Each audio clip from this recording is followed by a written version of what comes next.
angeboten. Ich habe vorhin gesagt, dass Deutschland für die israelische Sicherheit einsteht und diese Zusage steht.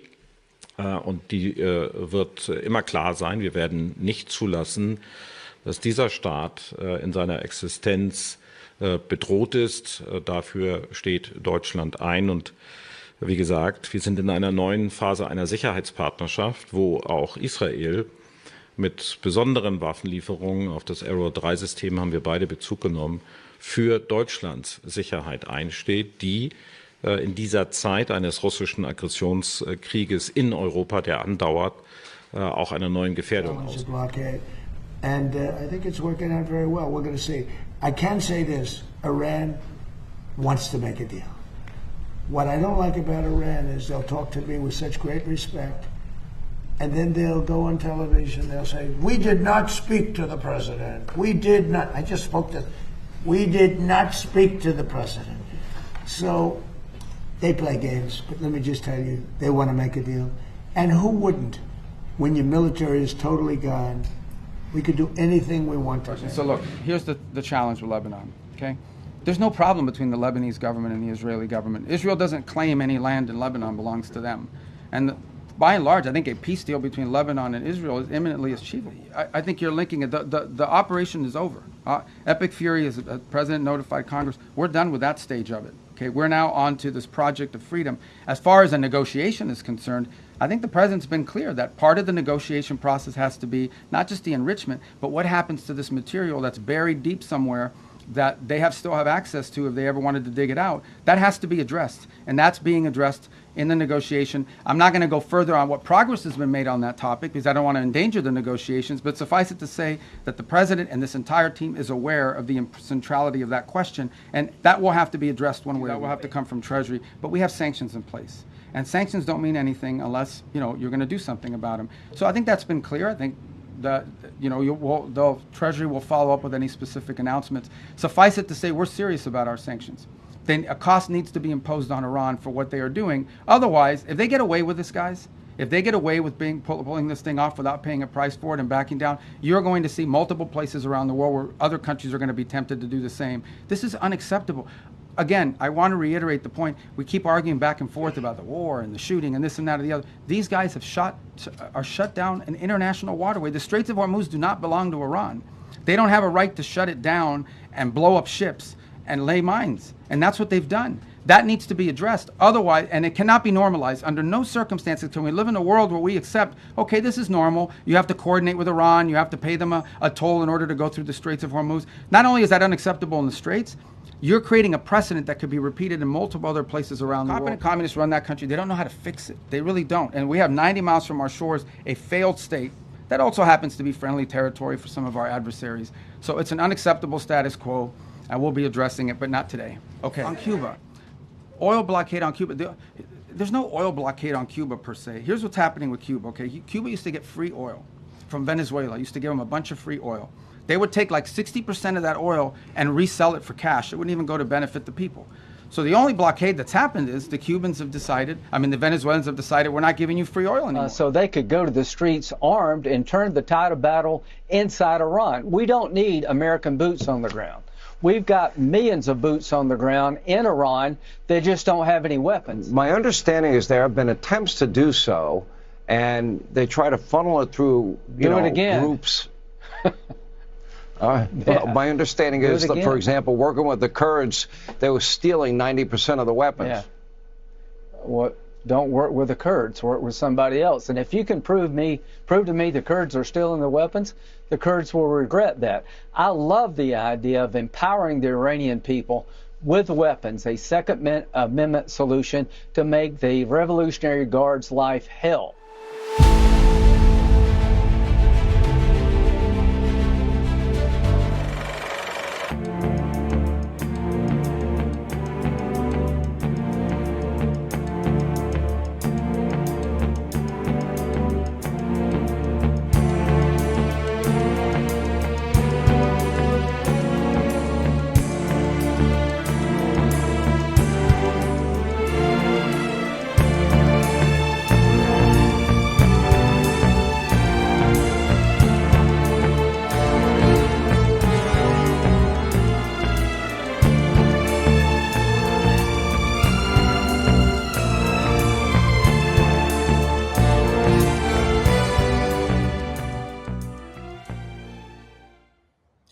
Welcome back to the SCIF. I'm here with you live in Beirut from the balcony overlooking Beirut. It's calm here in the Christian sector, easy to get from the airport. But south of here, about a mile, is where all the bombing was going on from the Israelis recently against the Shia sector, where Hezbollah is embedded into the Shia population here in Beirut, and of course down in southern Lebanon, where the war still rages. So we're here to get the straight scoop from the Christian Party leadership, the pre-patriotic movement. I'll be interviewing Gibran Bassil a little later today, and we'll be putting that out on CDM and on the SCIF tomorrow, so you'll see that interview. Looking forward to that. They're one of the largest Christian parties here, and I guess most aligned with our worldview of nationalism and the protection of Christianity in the region, and actually doing something about it. So we'll bring you that live, not live, but we'll bring you that directly tomorrow here with the interview with Gibran Bassil from FPM. Also, a lot going on in the world. We're going to give you a Middle East update here in a bit, and also our Euro Bytes team is going to give you an update on what's going on in Europe, where the European Union is clamping down in its tyrannical regime to now going after VPNs. But of course, it's for the children, of course, so that you can't see anything. You're censored for the children. Anyway, we're going to get to all of that. Let's do the mission brief. I'm your host, Todd Wood. Today is May 6th here in Beirut, and this is your mission brief. Big time election fraud still ongoing. Chris Gleason has written a fantastic article on the Miami Independent. I want to walk you through that. Update on Iran and the Lebanese wars. We'll do that shortly. The EU goes after VPNs, of course, to save the children. Obama's Soviet flak tower, and they are coming after your kids in Connecticut. So stay with us on the SCIF. We'll be right back. We've got a break, and then we're going to walk through some stories. And then I've got a little bit from Bill Quinn and Kelvin King, who's an Air Force Academy grad, who is running for Secretary of State in Georgia. Very important race. I want you to hear that. And then we're going to hear from our Euro Bytes team on what's happening with the EU implosion into tyranny. So stay with us. A lot to go through. We'll be right back here on the SCIF.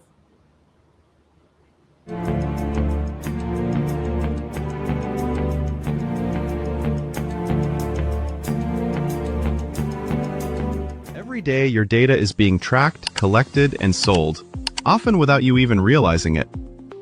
Big tech companies control your devices, your apps, and the information you share. From your messages to your browsing habits, everything is being monitored and stored. Over time, we've traded privacy for convenience, and most people don't even question it. But what if you could take that control back? That's where Mark 37 comes in. Mark 37 provides privacy-focused phones, laptops, and tablets designed to give you full control over your digital life. With secure systems, expert support, and simple tools, they make it easier to step away from constant tracking and data collection. Because privacy isn't just a feature, it's a fundamental choice. It's about protecting your data, your freedom, and your future. Take back control of your digital life with Mark 37. The pandemic, we can never be caught unprepared again. And so many Americans, when COVID hit, they had nothing in the house. Stores were shut down, and doctors' offices were shut down. And even if doctors prescribed drugs, hydroxychloroquine, ivermectin, pharmacists wouldn't fill the prescriptions. That was a nightmare. Now the situation is much worse. We have these horrible supply chain problems. In our emergency medical kit at the Wellness Company, we have 8 prescription drugs that are all potentially life-saving. Most people who died with COVID, they died in the hospital because they didn't receive early treatment. Every American family should have one of these.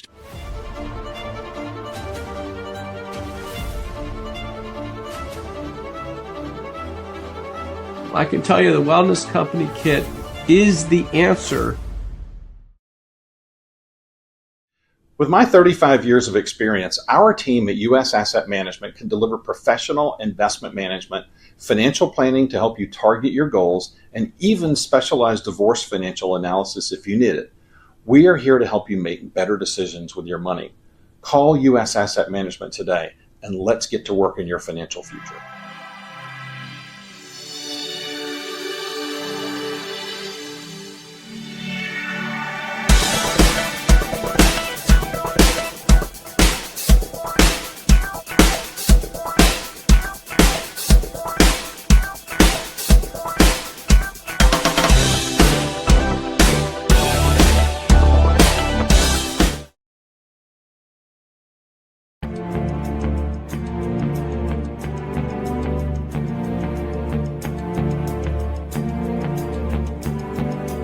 Every day, your data is being tracked, collected, and sold, often without you even realizing it.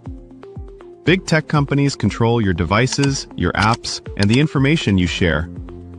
From your messages to your browsing habits, everything is being monitored and stored.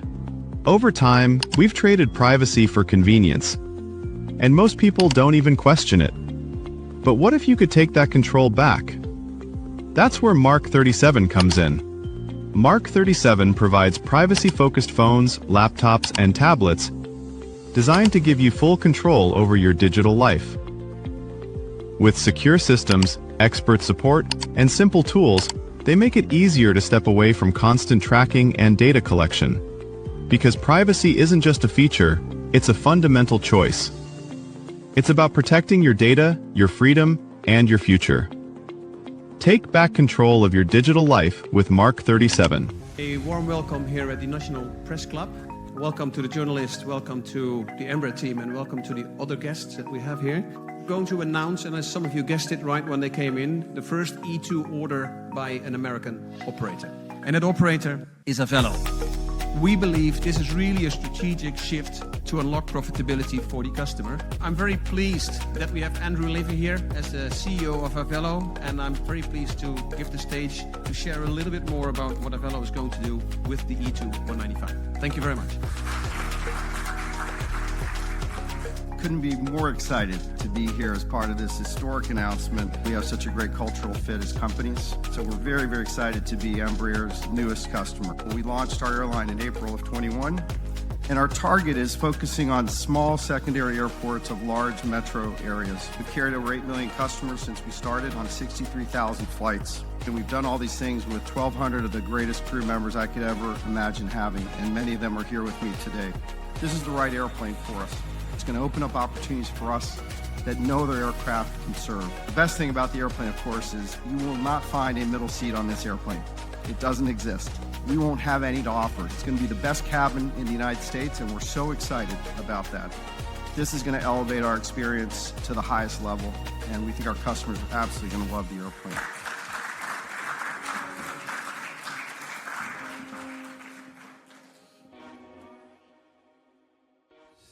Your government doesn't care about you. That's why you need a medical emergency kit. It contains life-saving medications like ivermectin, Z-Pak, and antibiotics. Stock them before they block them.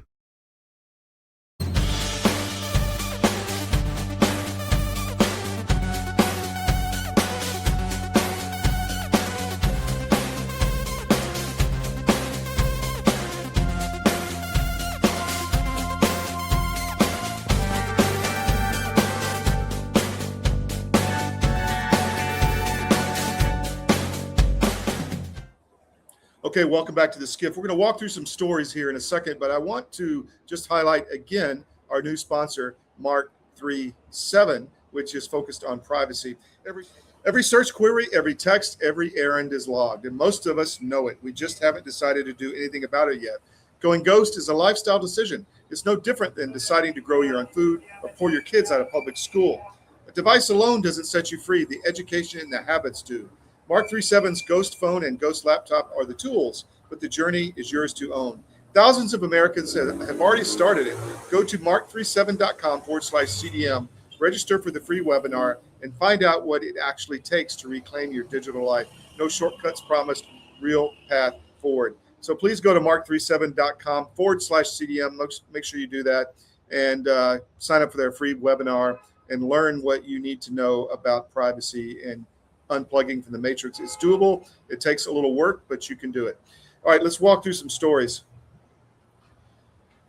Trump pauses Project Freedom amid great progress towards complete and final agreement with Iran. We hope this is the case. You saw Marco Rubio and President Trump in the cold open discussing what's going on. The Operation Freedom was just to escort the ships through the Strait of Hormuz, which Iran is allegedly threatening or is blocking in some fashion. The blockade is still on Iran as far as oil leaving the Strait of Hormuz, according to the White House and the Pentagon. But Trump is allowing is ending Operation Freedom there temporarily and to give the negotiations a try. And he said that's due to Pakistani requests as well as other nations. So we're going to stay on that. You'll find the latest here at cdm.press as always. And by the way, put cdm.press in your daily scan 3 times a day. Click on a few articles. It's the best way to help us. Really, it helps a lot. If you do that every day, it would help us a lot. Thank you very much. All right, next story.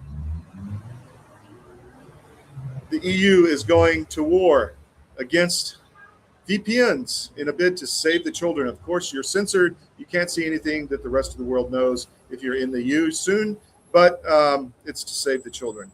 So you can find this story and others on cdm.press. We're going to talk to our Euro Bytes team here a little later in the show, but you know, that's just horrific. They're really marching towards tyranny in the EU. It's very obvious. Go to the Miami Independent. Obama's Soviet flak tower on Chicago's lakefront. A horrendous eyesore in Chicago. Look at this. No windows, right on the lake. It's just an obelisk. And Ed Vidal does a good job of showing you other horrible Soviet architecture and Nazi flak towers that it reminded him of. So this is a really interesting article about good and positive information as well in Chicago, but highlighting the horrible Obama Presidential Museum, which is going up there.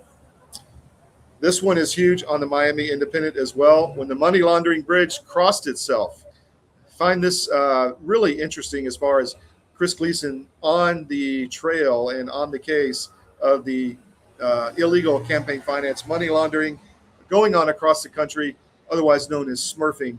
We have been the lead on this story in our intensity and our frequency and our persistence. So go to the Miami Independent, read the story. It's in depth. I won't go through it for you, but he really lays out the case of what's happening and why we need to prosecute and can prosecute better than anything this issue. You go to the Connecticut Sentinel, our last story. What they're doing in Connecticut is horrific. They're attempting to stop homeschooling, and some Connecticut Republican legislators are standing up to it or attempting to. Rob Sampson, we know well in Connecticut, he blasts the passage of the homeschool bill, which essentially is allowing DHS to investigate parents who want to homeschool their children. Commies in Connecticut everywhere you look, so not good at all. All right, we're going to have on shortly our interview with Kelvin King with Bill Quinn on the Georgia Show recently. Kelvin, again, is an Air Force Academy grad, alum of mine, and is running for Secretary of State in Georgia and is moving to protect the elections, and we want to support him in that race. So please watch that interview here shortly, and then we're going to get to the Euro Bytes team after that. This is pre-taped, of course, because it's early here, but it'll be that way the rest of the week. Bear with us the rest of the week until we get to back to the studio, but the team is working hard to bring you what you need while we're on the road. So thank you again. We'll be back after this break.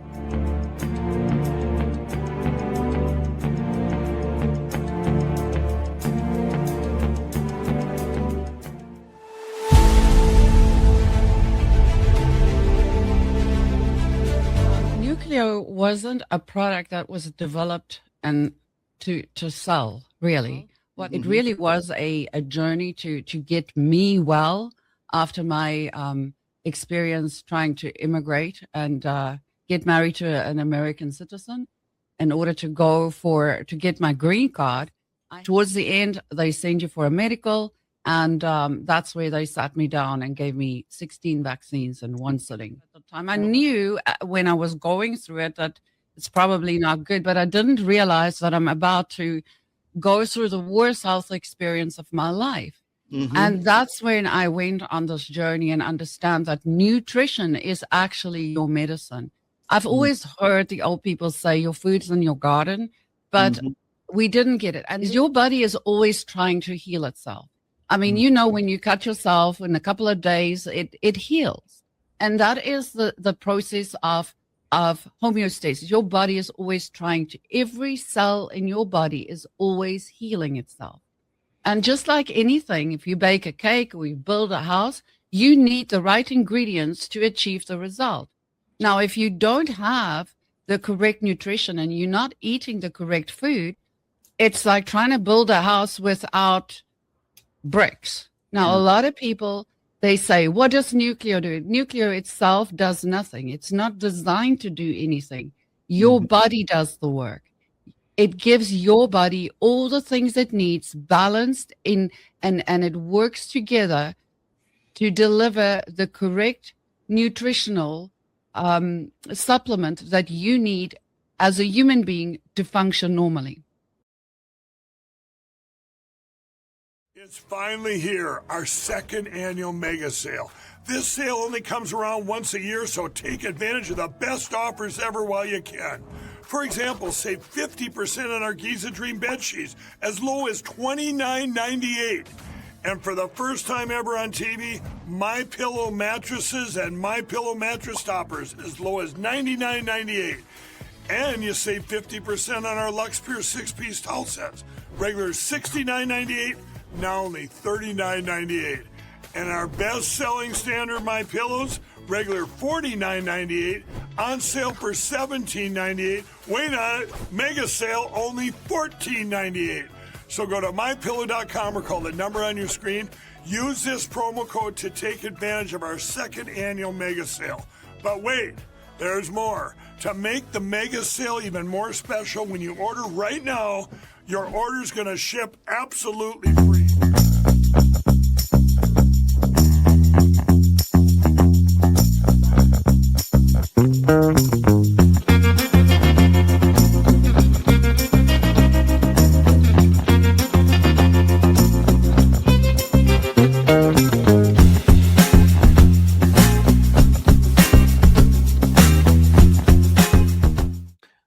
All right. I am very lucky to be joined by Kelvin King this morning. Kelvin, thank you for making a few minutes.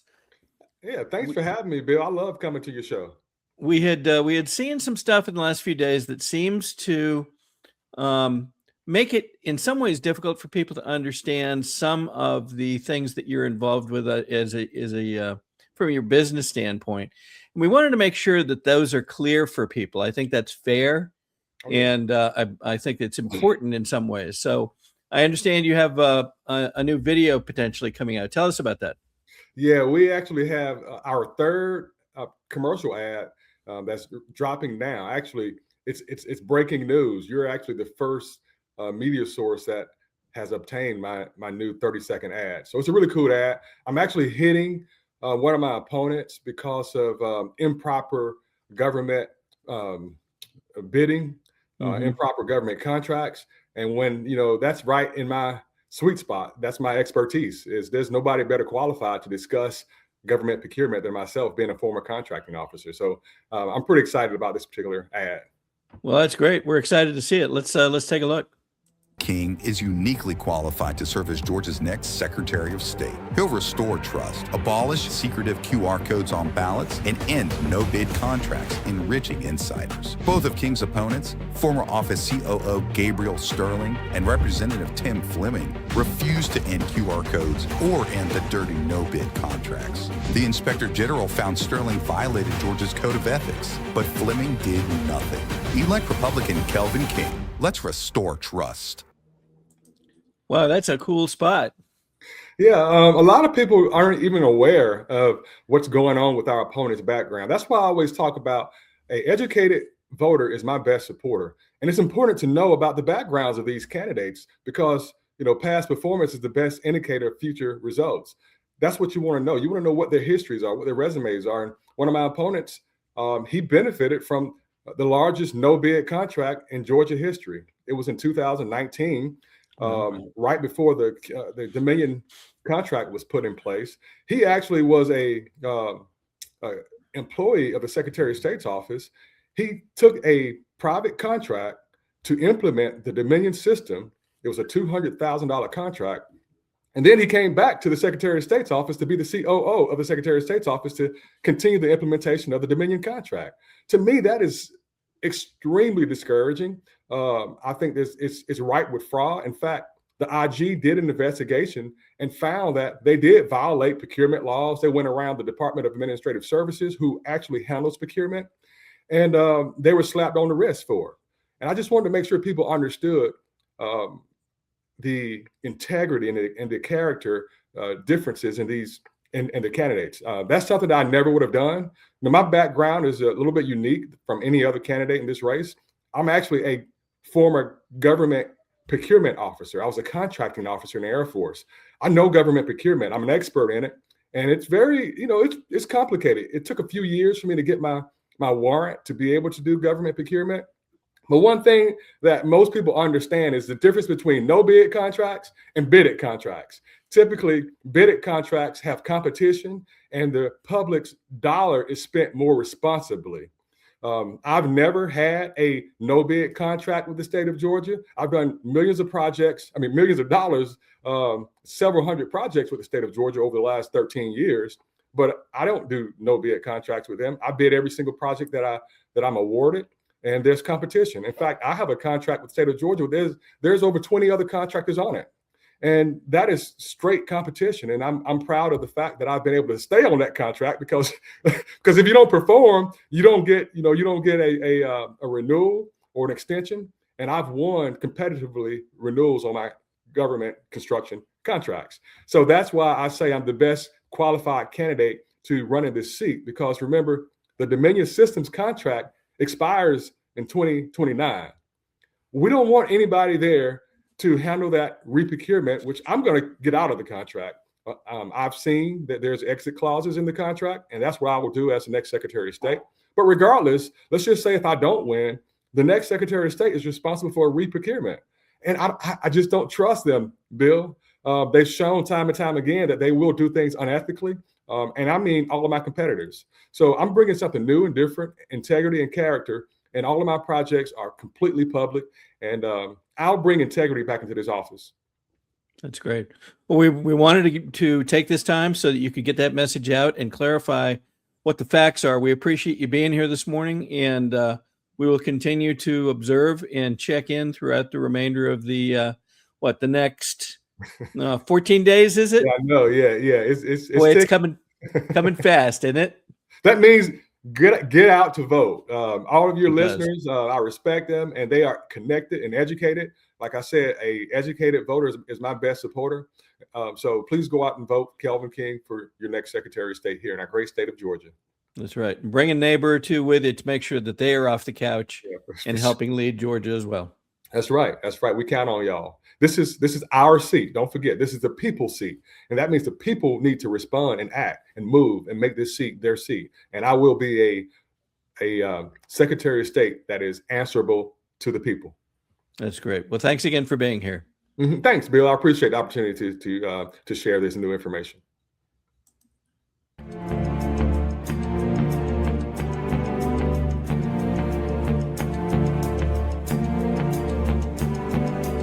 Every day, your data is being tracked, collected, and sold, often without you even realizing it.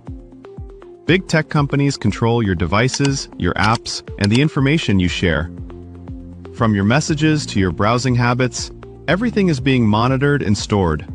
Over time, we've traded privacy for convenience, and most people don't even question it. But what if you could take that control back? That's where Mark 37 comes in. Mark 37 provides privacy-focused phones, laptops, and tablets designed to give you full control over your digital life. With secure systems, expert support, and simple tools, they make it easier to step away from constant tracking and data collection. Because privacy isn't just a feature, it's a fundamental choice. It's about protecting your data, your freedom, and your future. Take back control of your digital life with Mark 37. The pandemic, we can never be caught unprepared again. And so many Americans, when COVID hit, they had nothing in the house. Stores were shut down and doctors' offices were shut down. And Even if doctors prescribed drugs, hydroxychloroquine, ivermectin, pharmacists wouldn't fill the prescriptions. That was a nightmare. Now the situation is much worse. We have these horrible supply chain problems. In our emergency medical kit at the wellness company, we have 8 prescription drugs that are all potentially life-saving. Most people who died with COVID, they died in the hospital because they didn't receive early treatment. Every American family should have one of these.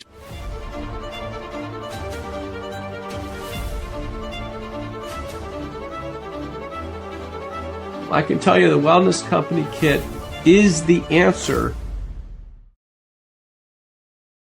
With my 35 years of experience, our team at U.S. Asset Management can deliver professional investment management, financial planning to help you target your goals, and even specialized divorce financial analysis if you need it. We are here to help you make better decisions with your money. Call U.S. Asset Management today, and let's get to work in your financial future.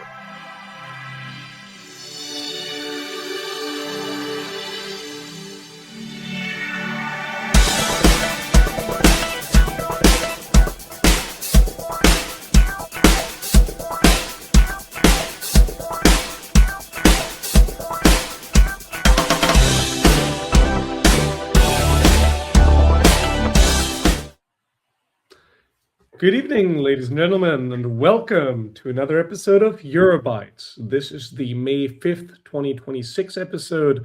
I'm joined today by my good friend Christian. Not with us today are our podcast host, Todd, and our good friend Fabian, who are both somewhere in the world.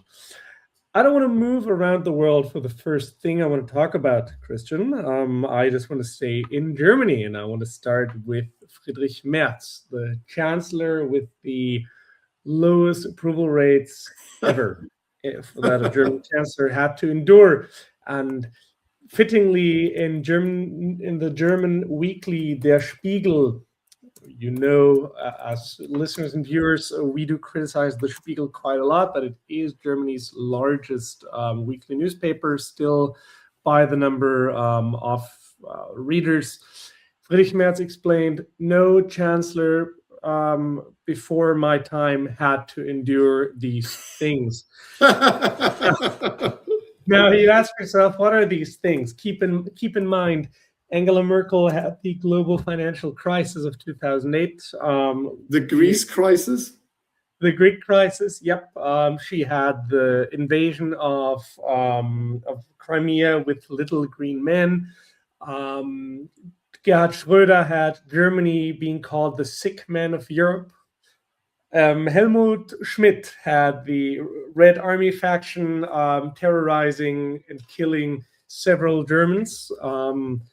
Friedrich Merz really top-rated politicians, yeah, killing top-rated politicians, hijacking a plane, a German Lufthansa plane. Yes, and then keep in mind also the terror attacks at the Munich Olympic Games in 1972, and then last of all, you also had Konrad Adenauer, who actually was detained in some kind of concentration camp during the Nazi era.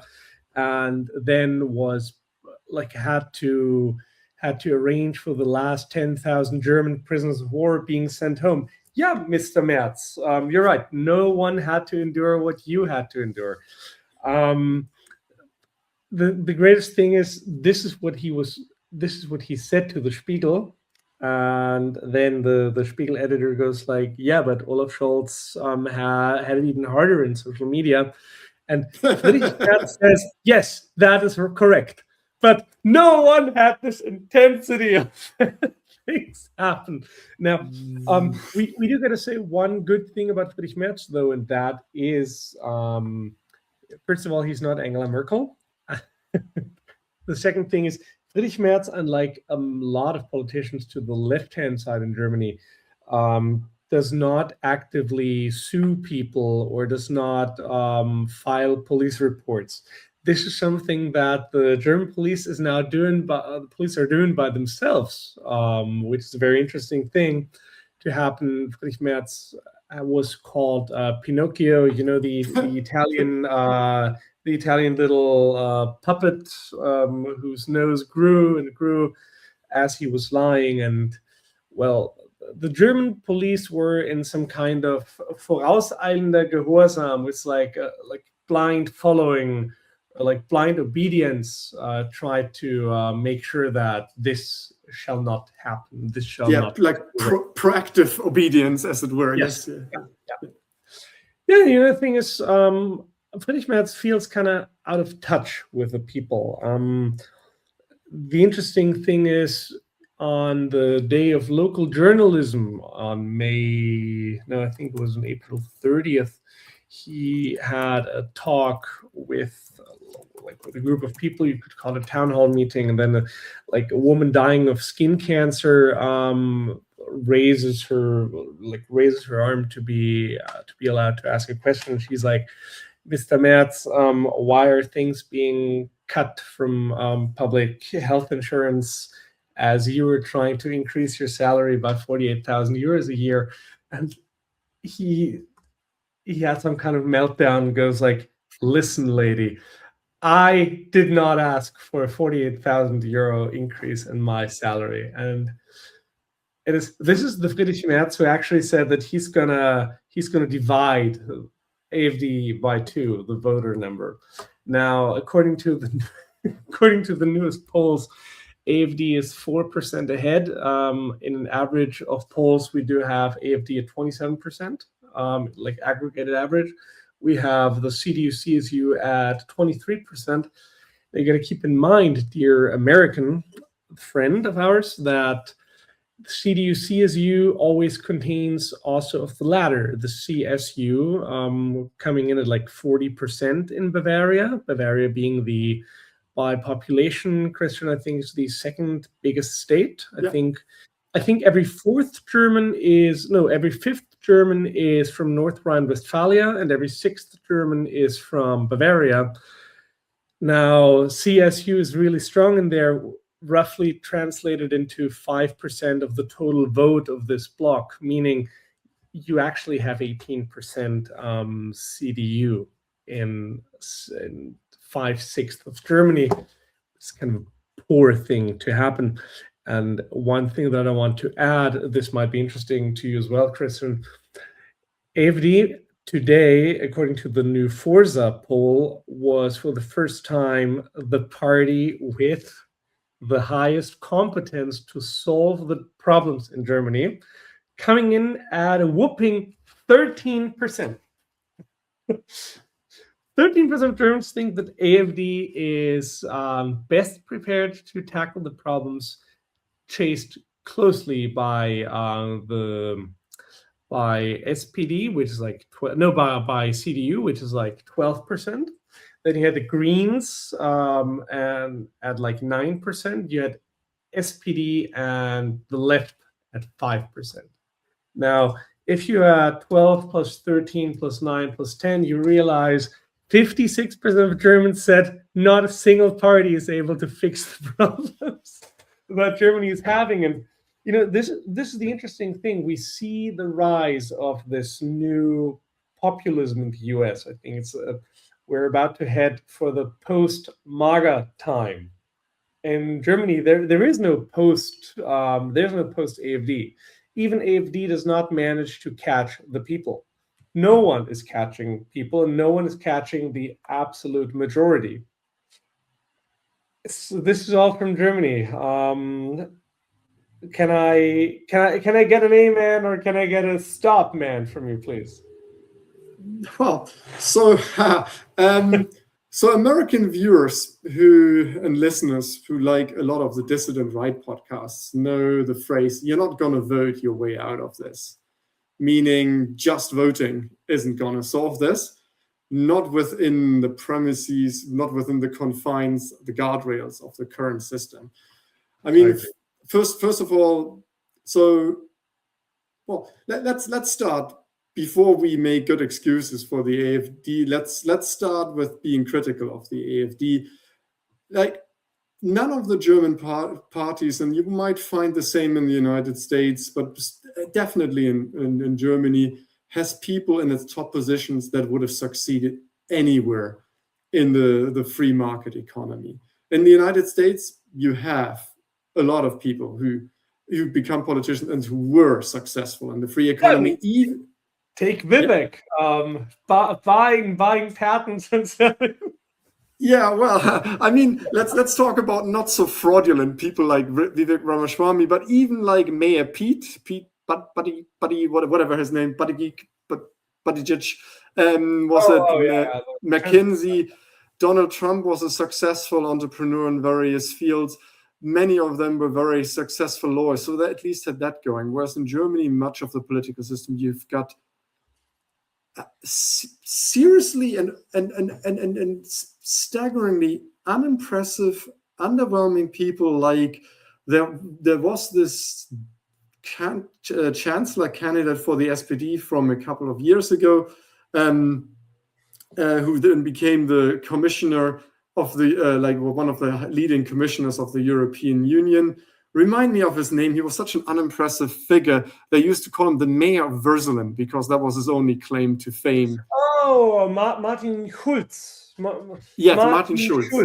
Martin Schulz. So who was unable to pronounce his last name correctly. Yeah, so Mr. Schulz, not only did he not graduate from high school, nor did he do an apprenticeship. I think he didn't do anything, but somehow became mayor of his...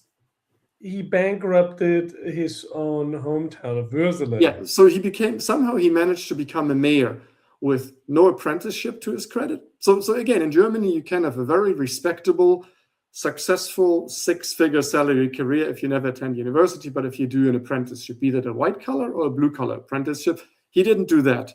He didn't attend university. He didn't manage to finish high school to a degree that it would have allowed him to go to university had he wanted to. Somehow he managed to become a mayor of a town, bankrupted it, and then made his way to the highest political office in Europe. And every single German politician who you look at, almost without exception, are supremely unimpressive figures. Now, the interesting thing about the AfD is an interesting mixed bag. So on the one hand, you've got very accomplished people in the AfD, some of them. So the current head of the AfD, she not only does she speak Chinese, or some Chinese, she used to work for McKinsey. She was an entrepreneur, so she is a pretty accomplished woman, Mrs. Weidel. They had plenty of economists in their ranks, so they used to be called the Professors' Party. Now many of them left, and for quite a while, it used to be a social and professional death sentence if you were caught being an AfD supporter and an AfD member. And so a lot of competent people who thought about going into politics didn't go to the AfD. So they also attracted a lot of very embarrassing candidates. So they are kind of a mixed bag. So sometimes if some of these people are interviewed, you're like, God, I don't trust you solving anything. That being said, all other parties are not better or probably worse. So that's it. In terms of the political system, again, you're not going to vote your way out of this. First of all, the political system, I'm still not sure that they're not going to find a way to ban the AfD. So there's that. And then secondly, you're talking about a political system, even if, and you might have seen that with the election of Trump, you might get some good executives at the top. Doesn't mean that the courts are not going to undermine you and avoid certain political decisions you're going to make. I mean, very often you find ridiculous judicial sentences passed, like where a woman insults her foreign-born rapist in a courtroom and she gets a harsher sentence than her rapist. So, well, Christian, she's known to this culture here. She knows that she's not supposed to do this. Yeah, no, exactly. Whereas his excuse in court was he wasn't really aware of the whole concept of consent and all, and so rightfully people are skeptical. They see they look at our thoroughly unimpressive political elites, and then they look at the system. So rightfully they don't have much trust. And American viewers and listeners know the term of the deep state. It is the same in Germany. Actually, it is in some ways even worse. What used to be USAID, at your side, we've got tons of these quasi-USAID publicly funded NGOs, GOs, whatever, and it's going to be so people don't have much trust that anything will change. And like now, there's something that the Americans don't have. Remember, 2/3 of laws these days are actually made in Brussels, i.e. with the EU, no longer at the nation state level. So therefore, I mean, everything as a voter you want can be overturned somehow in Brussels. Somehow you are a state that never wanted migrants. And then Brussels can be said, well, you need to take your fair share, even though we invited them over. So that provides the framework, Lucas. And that's why, yes, everything you say is correct, but that's why people believe it.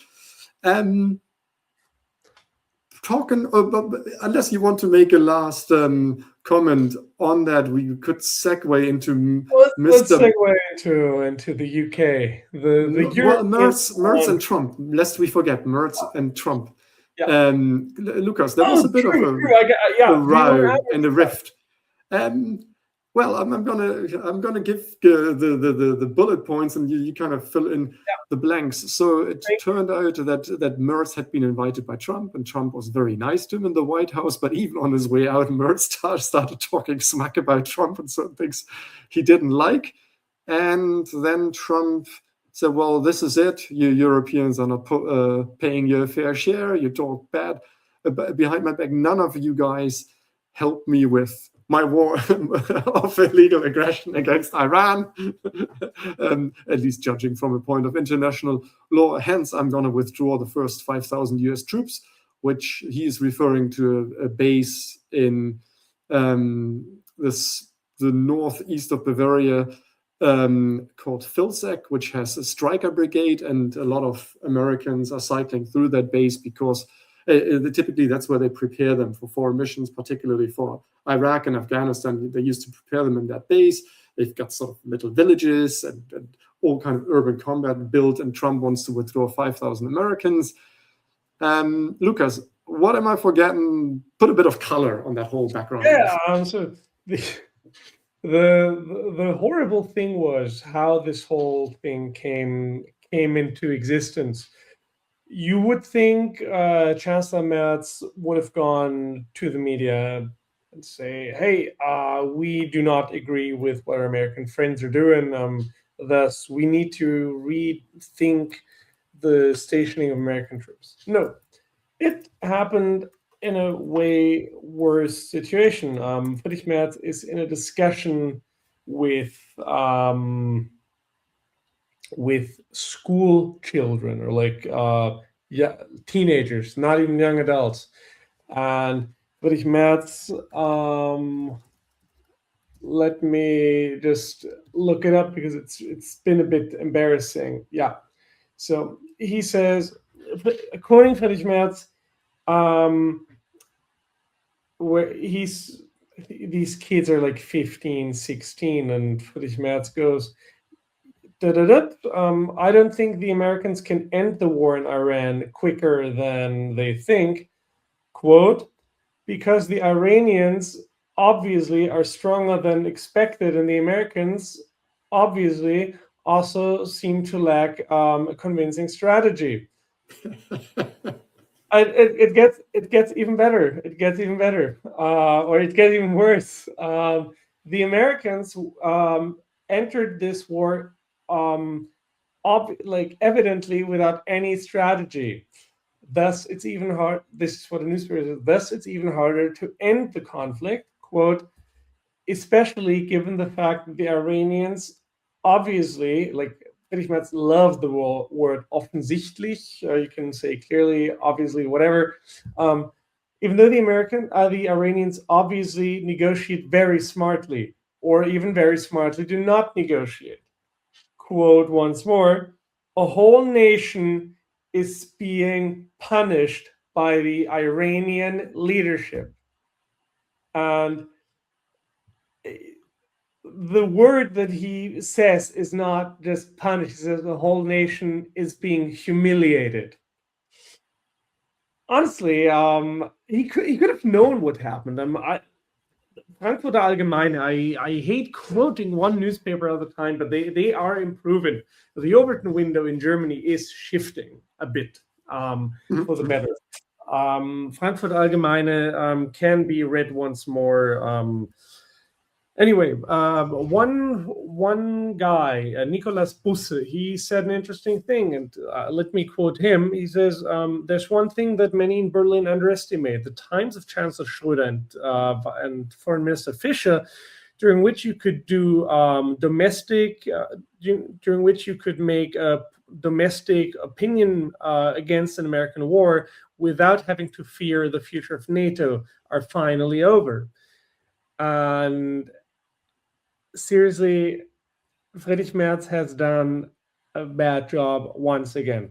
Friedrich Merz wanted to become chancellor, but he never wanted to be chancellor. And we're now presented with 5,000 Americans leaving Phil's Eck.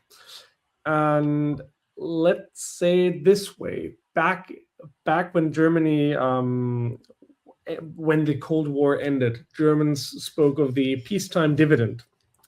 There was no money had to be spent on the army anymore. Keep in mind that roughly 3% of GDP were spent on the army pre 1990 in Germany.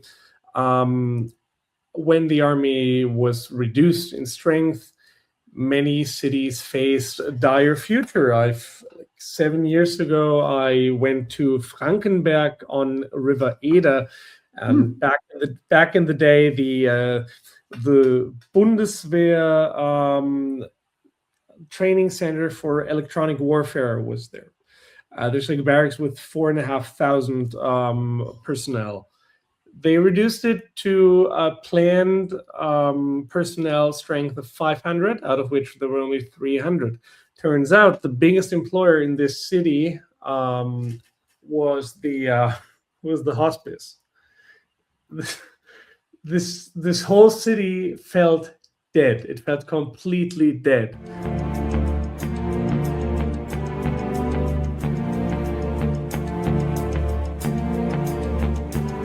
Every day, your data is being tracked, collected, and sold, often without you even realizing it. Big tech companies control your devices, your apps, and the information you share. From your messages to your browsing habits, everything is being monitored and stored. Over time, we've traded privacy for convenience, and most people don't even question it. But what if you could take that control back? That's where Mark 37 comes in. Mark 37 provides privacy-focused phones, laptops, and tablets designed to give you full control over your digital life. With secure systems, expert support, and simple tools, they make it easier to step away from constant tracking and data collection. Because privacy isn't just a feature, it's a fundamental choice. It's about protecting your data, your freedom, and your future. Take back control of your digital life with Mark 37. If you haven't noticed, gold has reached a new high, all-time highs actually, and keeps going up every day. Why is that? It's because precious metals are a long-time historical store of value.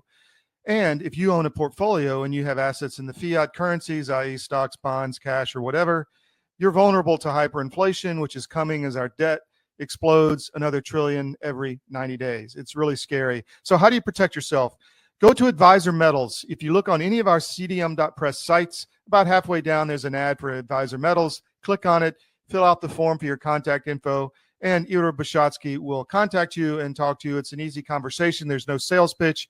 He's completely verified by us. He has a regulatory background we've checked into. We've checked with his bankers. We've checked with his IRA custodians for metals, and we can highly recommend Advisor Metals and ERA. So go to Advisor Metals. If you call them directly, tell them we sent you at CDM, and he'll definitely take care of you. But protect your portfolio because you really need to.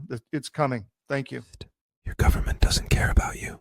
That's why you need a medical emergency kit. It contains life-saving medications like ivermectin, Z-Pak, and antibiotics. Stock them before they block them. Do you already have your investments with Fidelity? I'm David Cross with U.S. Asset Management. Did you know that you can assign your investment management to my team and put my 35 years of experience to work for you? You simply assign us as your investment manager, and you keep the same username and password. Professional management, and you get to work with someone who shares your values. Call US Asset Management today and put us to work for you.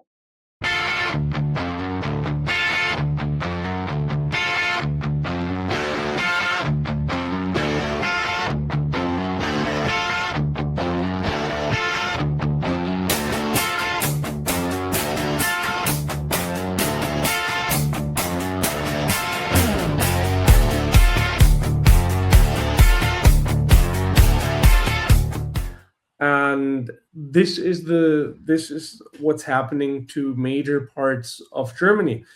The country tries to improve its defense capabilities. It's not going to happen. The money that was supposed to be spent on defense, it's not going to be spent on defense. It's going to be spent, like, if it's going to be spent on defense, it's going to be spent to replenish what has been spent in Ukraine. The money that is being spent really for new things, and we also have to notice we hammered home this message several times. The 2% NATO spending goal also consists of a 20% new material spending goal and like an R&D goal. What's happening right now is that Germany is thinking about, maybe improving motorways can be considered part of military spending because there is this huge bottleneck. If the Russians were to attack, they will likely overrun the Baltic states. They will likely overrun Poland because no NATO tank, except for that forward operating base that is somewhere on the eastern Polish border, will be there. The situation that the German government has brought Germany into over decades, like this is not blaming Friedrich Merz, not blaming Angela Merkel, mainly blaming Angela Merkel though because she actually ended conscription, or she paused conscription. We in our second to last previous episode, we talked about the Junge Union chairman who was like, I want conscription to be back by next January. Guy didn't serve. Guy doesn't plan to serve anyway. The problem is the infrastructure in Europe overall is improving. The infrastructure in Germany is crumbling. Even my home country of Austria has improvements by and far. There are new tunnels being built for the railway. Now you can take an American tank and move it from Italy to Poland at 100 miles per hour on a train through like Austria and the Czech Republic are the only countries in between there. With Germany, you will be stuck exactly where you were stuck pre-1990, which is the Fulda Gap for the Americans and the northern German flatlands. Germany has no interest in a war because Germany will be the battlefield of any war that's happening in Europe. Still, the country does not manage to improve the military situation. I have to say one positive thing about the German government. This is Boris Pistorius, who's the German Minister of Defense. He is doing an okay job, I think. And the good thing is he is actually doing a lot for public policy, for improving the stance of Bundeswehr members in the country. Go check, like American viewers and listeners, go check out the social media accounts of the Bundeswehr. They are actually pretty cool. You remember, I think it was 60 Minutes is an ABC program, right? Or I think ABC? so. Yes. Let me look it up.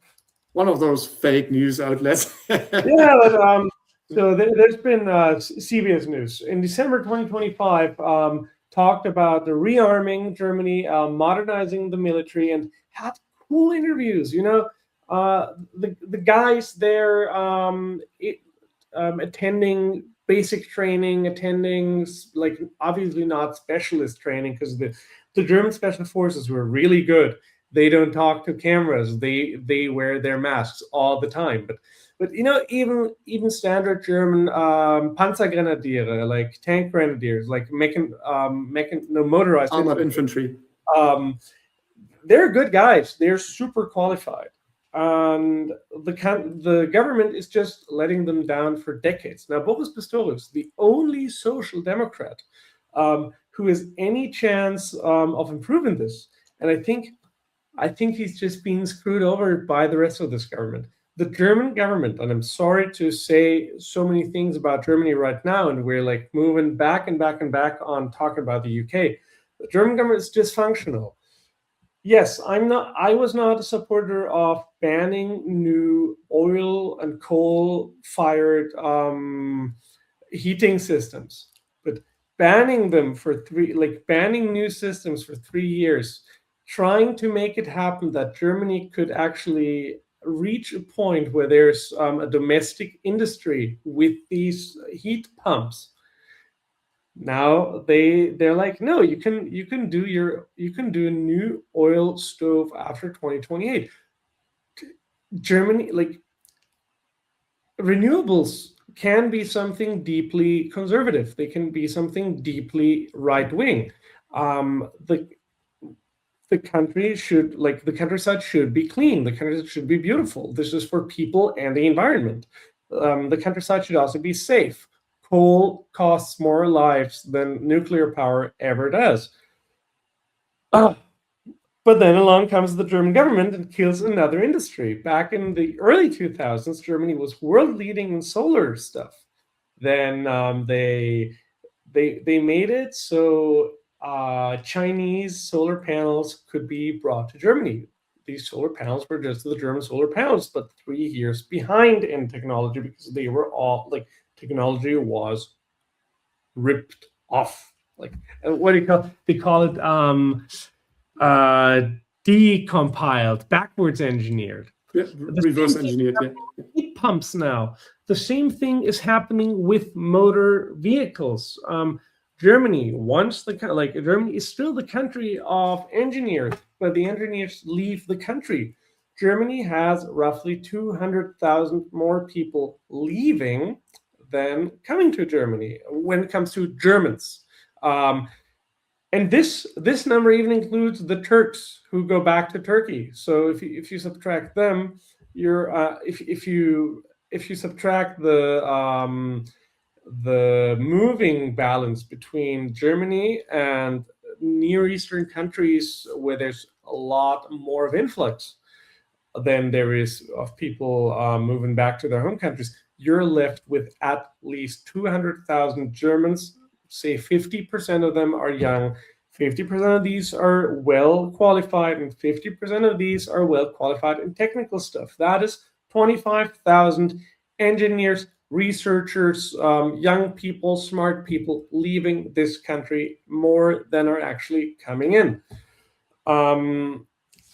Of course, many of them move to other EU countries, but many of them still move to the US, and this is something that we need to really state here as a European focused podcast. The age of America has been somewhat crumbling over the past years under the Joe Biden administration. I don't want to really confirm that there's like rebuilding that is successfully happening in terms of Europe. The US has a really bad reputation in Europe right now, which is mainly due to Europeans not understanding what's going on in America and what political things are happening and do need to happen. But the fact that Germany does not manage to score a goal out of this very easy circumstances tells you a lot. I think there's also a lot of Germans moving to the UK every year still.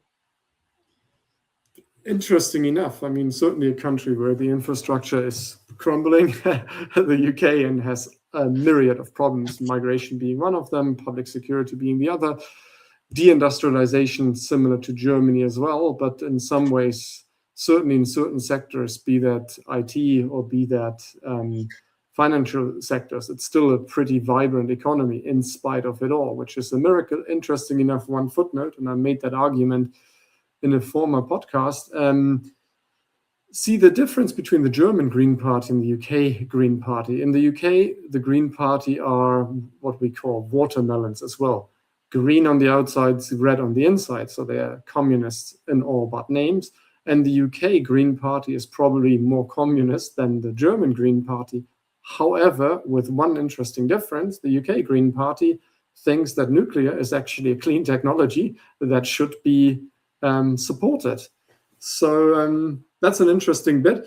Probably one footnote, and then we're going to segue entirely into the UK. I do think one interesting bit where much of Germany's best engineering will survive. So on the one hand, you outlined a situation where we're losing our industry hand over fist because we think we can do it all by renewables, and renewables are not per se bad, but you must just be aware that there will be days where no wind is blowing and, well, no sun is shining, especially at night.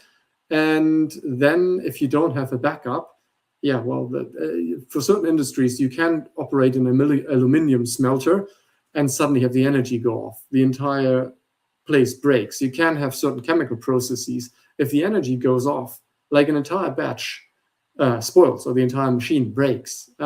So you can have that. And if you as a company don't have that security of planning, that you will have energy at all times, like the German nuclear power plants, which used to be world leading. I mean, I think Siemens still brags that their nuclear power plants at the heyday of German nuclear power were the world record holders years in a row in terms of most terawatt being produced in a year. So we're really doing our industry a disservice. However, there is one industry where we are kind of regaining some footage, and it is the defense industry. In spite of it all, that's not sufficient at the moment, but certainly one of the best investments, and we're not talking much investments I've ever made, like 50 euros, and I got like 200 euros out of that, was investing in one of the German defense companies. So a lot of is happening, a lot of innovation is happening, and I think that's where a lot of our best engineers are hibernating, because it's exciting stuff, and we will still manage to sell that kind of stuff. We'll see. I'm still vaguely optimistic when it comes to defense industry, as long as our establishment gets its act together and gets us some sort of energy that is reliable, be that nuclear, be that coal, I don't care almost, as long as it's something renewable. I would prefer nuclear, obviously, as you say. Environmental protection is something deeply conservative. Well, there's the UK, and the UK has two interesting things going on at the moment. First, one bit, which obviously there was a stabbing of two Jewish citizens in London, and now obviously all politicians are screaming there needs to be more censorship, like we don't have enough censorship in the UK. There need to be new laws and then quick tribunals and so forth and so forth. And whilst I obviously in this podcast we fervently disavow violence against majorities and minorities, but I'm going to put in a tiny bit of criticism. The UK state now screams murder, and on the one hand, rightfully so, when two Jewish citizens get attacked. But however, earlier this year, we had a total spree of ordinary citizens, ordinary white Christian English citizens being stabbed, walking their dog, or trying to help somebody who was getting stabbed whilst walking his dog.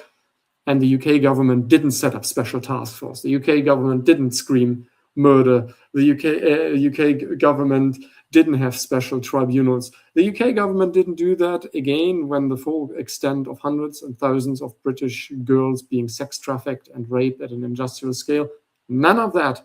So, and by the way, I mean, that is not a swipe at Jewish citizens in the United States either, but it just shows how the system treats the majority, the Christian white majority, different from other groups. In the United States, when suddenly, as long as the target of riots and criticism and bullying on US university campuses were just white Christian males or just Christians in general, and professors said bad things about white people or posted, "I'm dreaming of white genocide," nothing happened.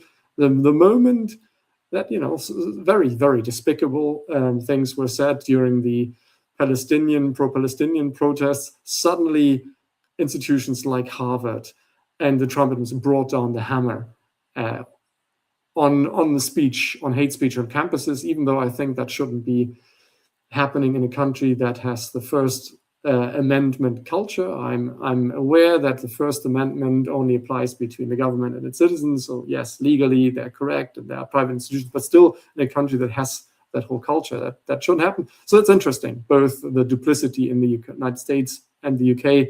Something happens to white Christians, nothing happens really, or it gets denied, or very often, well, yeah, it was mental health or its own fault. Something happens to minorities and the whole force of the government cracks down on them. It's an interesting observation. In terms of the United Kingdom's political system, quick reminder, the two legacy parties, you mentioned bad polling numbers for Friedrich Merz, one of the worst approval ratings. Keir Starmer outperforms them all, worst polling numbers of any prime minister in history. Everybody hates him. The very left, the very right, the moderates, the centrists, everybody hates him. But somehow that man has staying power.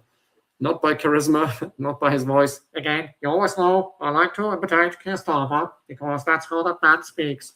Very robotic. We call him the Starmbot. But interesting enough, the same is with the British Tory party. So I think both parties are going the way of the dodo. So for American viewers, and listeners, that is like the Republicans and the Democrats being replaced in a dinosaur kind of extinction cataclysmic event. Obviously, there is Donald Trump's old friend Nigel Farage, Reform. But I always criticize him for being a boomeresque party, and they always backpedal, and they, in a country that increasingly feels that they're no longer in charge, that he feels a Muslim candidate for London.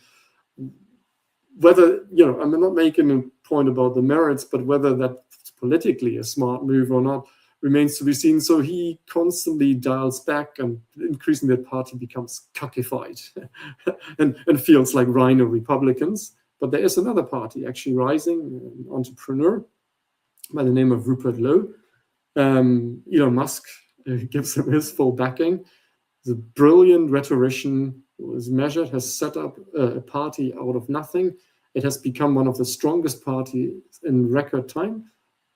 So there are going to be local elections in England this Thursday, and state parliament elections in Wales and Scotland. Restore is called the new party. Nigel Farage's party is called Reform, but Restore, Rupert Lowe's party, could not manage to vet enough candidates quickly enough for Scotland and Wales, and they took the wise decision, okay, before we field crap, we're not going to field anybody. Those are kind of mistakes that you make early on, and then they stick with you forever. So they made a wise decision. But in certain designated places in the local elections in England, they're going to field parties, and they have a very smart strategy. And I hope much of the European right are listening. So the place, and it's a quaint English-sounding place where Rupert Lowe is from, is called Great Yarmouth. And in Great Yarmouth, they founded the party Great Yarmouth First. And it is Rupert Lowe's district where he serves as Member of Parliament. And they're trying to win all the local councillors that they can, and kind of have an inkblot effect. Kind of start locally, start conquering local constituencies with non-national issues, and always calling them Great Yarmouth First. Great, let's say Great Swindon First. Whatever quaint English towns you can think of. And interesting enough, Reform UK, Nigel Farage's party, the Boomer Party, that has a lot of backing of very mainstreamy kind of outlets in the meantime, is also spending a lot of money. They're outspending Restore and Great Yarmouth. And this is the first battle. And mind you, Rupert Lowe had been excised, as it were, from Reform in the most despicable way, because he spoke up for mass migrations. They tried to kick him out of the party. He said he had threatened to assault the vice president of the party, a guy of Bangladeshi origin by the name of Yusuf, and he allegedly had threatened to shoot him, and also they claimed he had dementia. All of the other threats turned out to be unsubstantiated, as does the dementia threat. And in hindsight, they said, oh, when he said he wanted to deport or mass deport foreigners, we couldn't let him be. So they kind of almost admitted that they lied about it. And so that's the background of it. Warning for all European populist and right-wing party. First of all, you can be subverted by the mainstream. You can be boomerified. And you work with the other side, the former based constituency, can work with all kind of ugly tricks. And so this is a space to be watched. I mean, we are seeing a civil war of sorts within MAGA. I'm not trying to spend any time in this podcast to draw any parallels here, but just as a footnote for American viewers and listeners, there's some parallel. And I think that rounds off today's news from the UK. Lucas, any thoughts? No, that's all from my end. I do need to admit, you're my main news source for the UK. The country seems to be completely off Germans' attention at this point, which is likely because Germany and Europe as a whole have a lot of problems to take care of. What's up for the next week? We hope to be joined by Fabian and Todd once more, and we will be back very soon. Thank you for listening and watching, and take care. Goodbye. Thank you so much, Lucas. Thank you, Christian. Hope you enjoyed the show today. We'll be back tomorrow. Of course, I was pre-taping this show early in Beirut here. It's 9 a.m. in the morning, obviously 2 a.m. in the U.S., but hope you enjoyed the show today. We're going to have another really good show tomorrow. I know Gibran Basile interview will be there, maybe Pete Blaber, not sure yet, but a lot going on and really fluid as always. Please support us with our no-ad subscriptions. Go to my.cdm.press. That's my.cdm.press, and you can get all of our content across the whole network, which is growing rapidly. There is a lot going on with CDM. Here, but a lot going on with CDM, and you'll be seeing a lot more things happen. So get our no ad subscriptions. It's $10 a month or $100 a year. A lot of people just pay the $100, get it out of the way, and that gives you access to all of our content with no pop-up ads, no display ads coming on the site. Also, sign up for our social media, CDM1 on Rumbles. Subscribe to our YouTube channel, CDM, and also our X, CDM_press. I'm at Real L. Todd Wood on X. We need to grow. We're growing, but we need to grow faster. And you're going to be seeing a lot of changes, and we need the audience and revenue to support it. So stay with us on the SCIF tomorrow. We'll be here 10 to noon, Monday through Friday, Eastern. And thanks for joining us today. We'll see you tomorrow.